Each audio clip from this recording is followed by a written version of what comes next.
Parlons maintenant de la simple présence. Comprenant que sans la sagesse, vous ne pouvez rien pour les autres, c'est ce qu'on a vu la semaine dernière, vous restez donc dans la perfection de la sagesse. Dans cet état, tout reste à faire. Le chemin est en partie parcouru, mais il faut encore faire preuve de persévérance pour parvenir à cet état de détachement qui va vous permettre de montrer aux autres le chemin qu'il leur reste à parcourir. Peu de méditants arrivent à ce stade de maturité. Vous-même, ne vous laissez pas berner par de pseudo-sages dont regorgent les réseaux sociaux et dont le seul but est soit l'enrichissement personnel, soit la reconnaissance contrariée. Soyez attentifs, faites attention. Le Bouddha, dans ses enseignements, nous dit que la prise de conscience de ce que nous faisons est à la fois essentielle, mais parfaitement et totalement illusoire. On vit dans un rêve. Celui qui croit que ce qu'il fait ou que ce qu'il fabrique est important, celui-là, du point de vue du Bouddha, n'est pas un être éveillé. C'est simplement une conscience égotique qui va d'expérience en expérience, pensant que chacune d'elles est très très importante, est absolument réelle, et que lui-même, en tant qu'égo, est réel. Chacune de ces expériences va lui permettre de s'affirmer de plus en plus vis-à-vis des autres. C'est aussi ce que l'on appelle prosaïquement le gonflement des chevilles. Alors méfiez-vous, méfiez-vous. Écoutez, regardez, faites-vous votre propre avis, mais toujours, toujours, prenez du recul, même par rapport à mes vidéos. Alors Subhuti observe une chose importante, il lui dit, au Bouddha, si je comprends bien, celui qui souhaite atteindre la parfaite sagesse devrait étudier comment sont les choses dans le monde et pratiquer les 6 perfections pleinement et en profondeur. Il doit faire cela, mais sans les croire ultimement réelles, sans fabriquer de concepts et sans fabriquer non plus de doctrine à leur sujet. Le Bouddha lui répond, eh bien oui, Subhuti, tu as compris.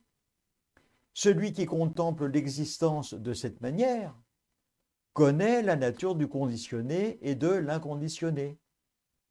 Il se rend habile à désigner aux autres la vérité, que ce soit par la parole ou dans le silence.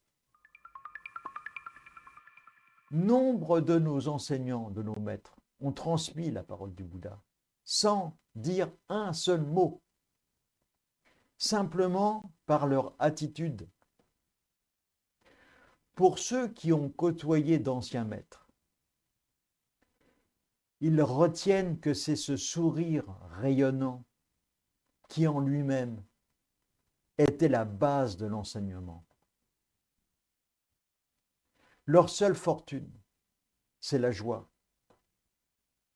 la transmission de la joie par une attitude sereine, apaisée.